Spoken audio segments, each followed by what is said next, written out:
Hey, I'm Elise. I'm the producer here at Emiteria working on Fading Echo. Right. What are we doing today, Jordy?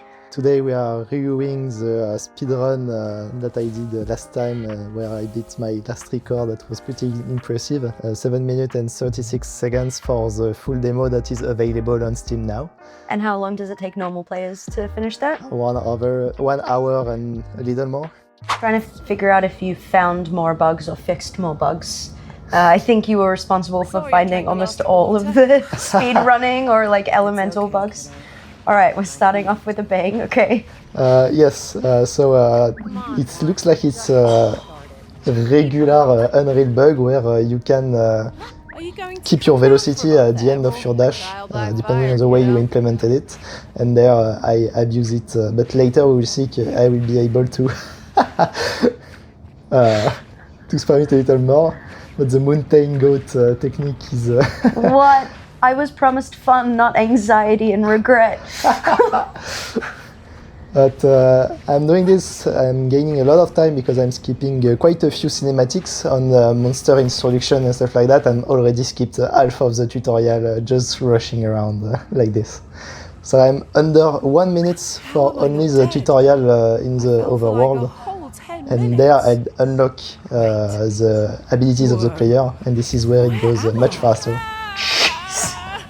Oh, you lost some time there. Alright, the inputs are really tricky to do, but so from time to time I can jump in the void or whatever, so there is still room for improvement.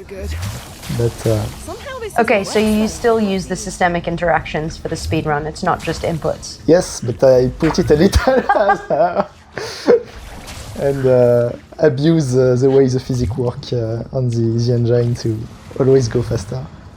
Okay, so what's actually causing you to jump that far when you're doing the jump dash in water form? What's actually happening there?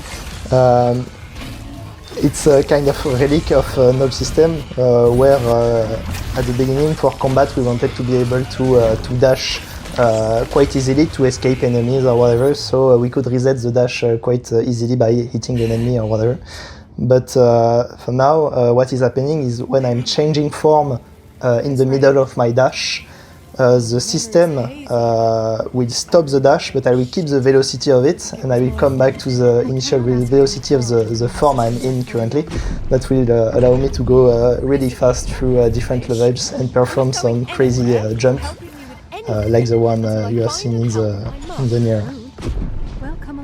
And if you combine it with the waist, you can keep the velocity and jump really far. That allow you to skip half of the game. I'm trying to think if we have any areas in the demo where you're able to go into waste form and then use a lava core where you get like the super high steam jump. Is that combined in this video later as well? Yes, okay. I will use it in the volcano a little later to earn some time, skip some cinematics, because this is where you Wait, what? What is happening? That's a fun trick because when you take a portal to go to another dimension, if you go out of the portal using the last checkpoint feature, you can see the world loading, and if you are fast enough, you can get directly to the power core and skip the first enigma. Wow, okay, it's like another level of reality travel. Right, and I use it once again here to skip the cinematic that will appear at the top of the lift, and once again to skip the pop-up on the right, the tutorial one. Usually people take something around 40 minutes to arrive here, and already at 3 minutes down there, teleporting with the core at the middle of the bastion to unlock the perk screen. So as a programmer on the game, did you secretly put in any bugs that made speedrunning easier? No, but actually I defended some bugs. For example, the velocity that we keep at the end of the dash when you change form. I thought it was nice to keep it because it allows you to go much faster, and it's not something the usual player will find. And that brings so much more depth to the speedrun of the game. So you can't do the portal loading hack here, it's only in the bastion? No, it depends where you place your last checkpoint. That's a failed jump. That's not even a hack though, that's just jumping, right? Right. And the conditions in That's my favorite part of the run. Oh, that's very good. And then you can get the bottom of the waist waterfall. Do you unlock the hidden lost perk here, or it's just pure mission? No, just what do you mean by that? There's the like hidden lost perk in this area. Do you do any of the stuff off the main path, or just get to the end as quickly as possible? Just straight up, because we can't really equip lost perk of or stuff like that. Maybe in a full speedrun of the game, you can. That could be interesting, but for now, I just want to finish the first two and go back to the Bastion. That is where the speedrun finish. I know that this lift, we put it in on purpose so we could have a really strong narrative moment before you kind of discover the volcano. Is this your least favorite part of the whole game? I've been trying to cheese the game to go up the lift without using it, but it was kind of hard. There are a few bugs that I'm not showing here yet because I'm not in full control of it. But yeah, that's like a cinematic you can skip, you kind of lose some time.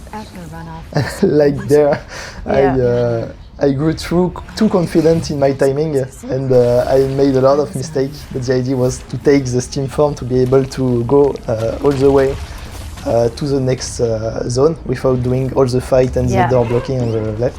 Oh, we were talking about the nitro form before. I take this little one here, and I activate the systemic reaction to be able to skip the cinematic of the first source. Okay. Yeah, because I know that it's one of my favorite areas earlier on in the tutorial where you've got the lava critters and you can just jump twice, or if you kill the lava critters, you turn into steam, you jump over the waterfall. That's the extent of my speedrunning, and even that I was pretty proud of. This part I've not been able to optimize it further because you can't really do the dash technique with a core inside of you, because if you change form you lose the object, and there is too much space between the tube and the place you need to go, so you can't jump and dash or whatever. So what time do you think you can get once you perfect it? I guess there was a couple of mistakes here. What are you aiming for? I think under 7 minutes that could be possible. And that's a fun trick. I didn't take any checkpoint for the whole run, so now if I use the accessibility setting last checkpoint, I will go back directly to the Bastion. Oh, that's clever. So you don't have to ride the tube back and wait for the loading. Exactly. I guess it probably causes loading issues here though, or? Actually, not that much. Okay. What's your takeaways for players? What's your challenge for other people to try? I think challenge for now is to go under 7 minutes, but any player that want to join the speedrun community and do some tests or even share some things that they can find that allow you to go much faster would be so happy to be able to taste it out with other people's. There are so many things to discover in the game, so... Yeah, there's a huge list of bugs that we, as you mentioned, that we purposefully haven't fixed, because we want to enable these kinds of behaviors. Like at the end of the day, if you're playing the game and enjoying it, we don't really mind how you enjoy it. And this is, I guess, just another way to approach the game. So let us know what you think. Join us on the Discord. All of us as developers are there. We're happy to answer any questions, and definitely keen to see if you can beat Jordy's time, because you're the winner in the office so far.